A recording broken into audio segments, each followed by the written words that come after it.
दुल्हा के फुआ छिनार तिरंगा खाली फार फार के। दुल्हा के फुआ छिनार तिरंगा खाली फार फार के।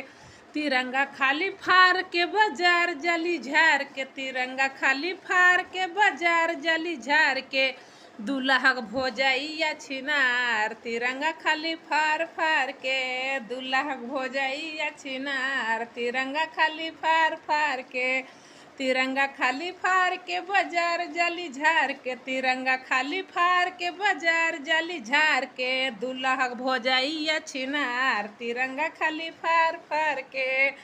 दुल्हा भोजैया छिनार तिरंगा खाली फार फार के। तिरंगा खाली फार के बाजार जली झार के। तिरंगा खाली फार के बाजार जली झार के। दुल्हा भोजैया छिनार तिरंगा खाली फार फार के।